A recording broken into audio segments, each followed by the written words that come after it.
Hey, what's up guys, Jaeky here. Today I'm going to be unboxing and reviewing 3 different CIDOO keyboards. These were sent out to me for review, but as always, all opinions are my own. So the first keyboard that I'm going to be checking out is going to be the CIDOO V65. This is a 65% hot swappable mechanical keyboard and it does support VIA. You can either get this in a bare bones kit if you want to put your own switches in, or you can get the pre-assembled board which I was sent.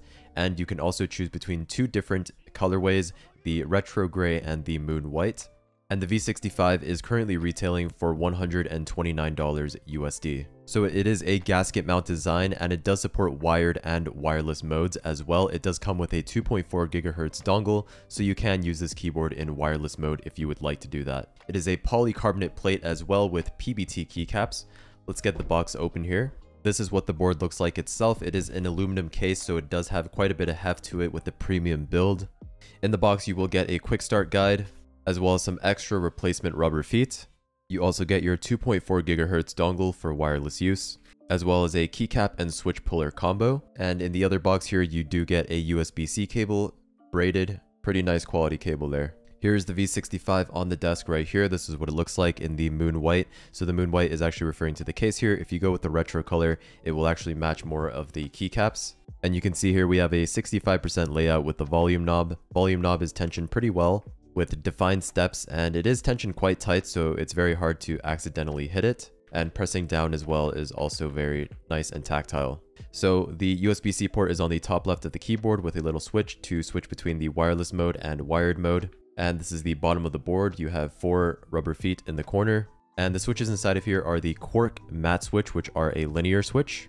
And like I mentioned earlier, you do get that VIA support, so you can pretty much rebind any key on this keyboard and also create custom macros as well. And here is an expanded view of the keyboard itself with all of the internals.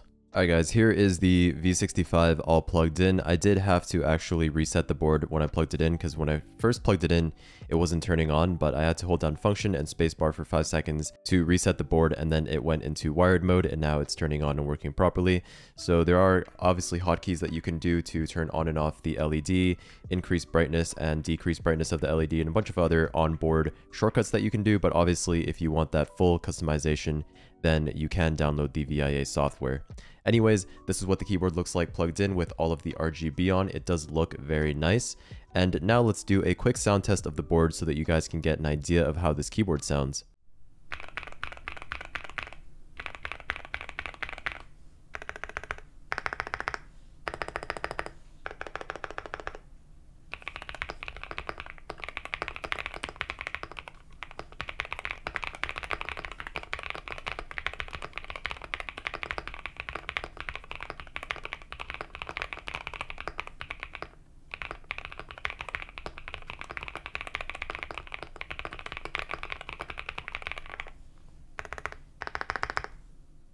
So yeah, that was the sound test of the V65, and in my opinion, it sounds very nice, especially if you consider the price point of only $129 USD. You are getting a premium feeling keyboard with an aluminum case and just a really solid sound signature. So that's the V65. Now let's move on to the next board. So the next board that CIDOO actually sent out to me is the ABM081 Stellar keyboard. This is a 75% wired and wireless. Again, you can use it wireless mode. VIA compatible keyboard. It is hot swap, gasket mount, so this keyboard is cheaper at around $77 USD. You can also get a bare bone kit with this keyboard or a fully assembled version. The bare bone kit comes in at $57 USD and the fully assembled kit comes in at $77 USD. So this is the box for the Stellar, and the reason why this one is a little bit cheaper is because it's not an aluminum case. So as you guys will see in a second, the housing on this keyboard is completely plastic, which allows it to have a cheaper price point. So here's the actual board itself. It's actually very lightweight, once again, like I said, because it is a plastic case. On the top right here, you have actually an LED screen, which is very nice. You can program this to display whatever you want on it. And on the bottom of the board, you actually have an adjustable kickstand, which you can change to 2 different tilt levels, as you can see there. And just lying it flat, you have 4 rubber feet in the corner. On the top left here, you have your USB-C connection, and you also have the option to choose between Windows and Mac, as well as Bluetooth or 2.4 GHz connection. In the box, you will get a quick start guide, as well as some stickers that go along with the theme of the keyboard. And you also get that same switch and keycap puller as well as another braided USB-C cable. Here's the board all plugged in. You can see the RGB turns on as well as the screen right here with, I'm not going to peel this off right now, but you can see here that that's what the LCD screen looks like. I think right now it's just displaying the time. Yeah, it's just displaying the time. And even though this keyboard is on the budget side, like material wise, the case, it does still feel very nice in the hand. Like it is very light, so you aren't getting that really heavy premium keyboard feeling, but overall the aesthetics of the keyboard are still very, very nice. Now let's do a quick typing test of the Stellar.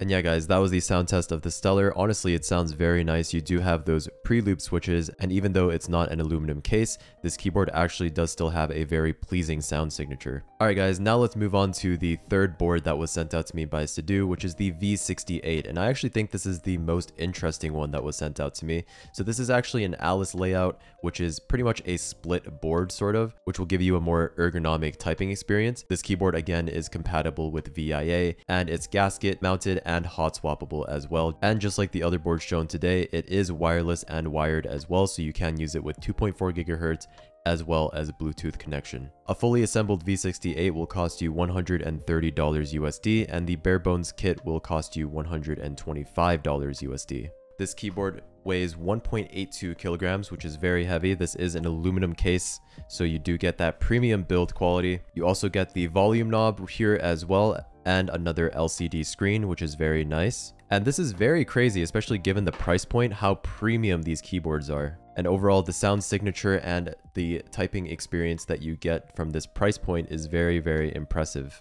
One thing also to mention is that the LCD screen supports GIF upload, so you can upload your own GIFs as well just to customize it, which is very cool as well. So the USB port is on the top of the board here, and also you have your switch to switch between the different connection modes, whether it's Bluetooth or 2.4 gigahertz.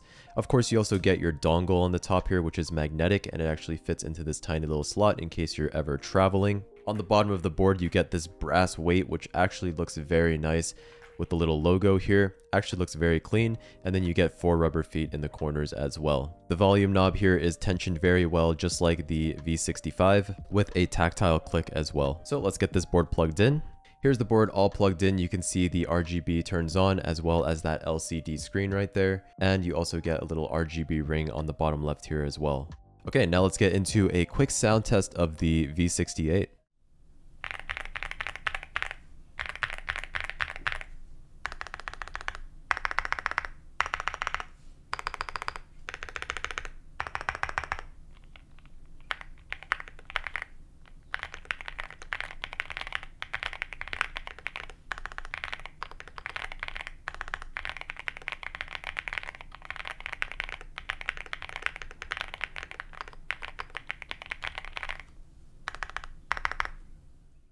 Alright guys, that was the typing test of the V68. Very solid sounding board, but I'm actually not used to typing on this type of layout, so I wasn't really typing anything. I just started mashing keys. Anyways, once you get used to it though, this is probably going to be a very comfortable ergonomic layout for you. But yeah, very, very cool board. My first time actually with this sort of layout. But yeah, those were the 3 keyboards from EpoMaker that were sent out to me for review, and all 3 of these keyboards are super solid, especially given the price point. The build quality and sound signature that you're getting for this price is absolutely incredible, so I highly recommend checking them out. If you're looking for a premium keyboard experience but you don't want to spend too much money, this is a perfect place to start. But yeah, that's pretty much it guys. I hope you enjoyed the video. If you did, make sure you leave a like, comment, and subscribe, and I will leave all of the relevant links for these keyboards in the description below. But that's pretty much it guys. I'll see you in the next one. Peace.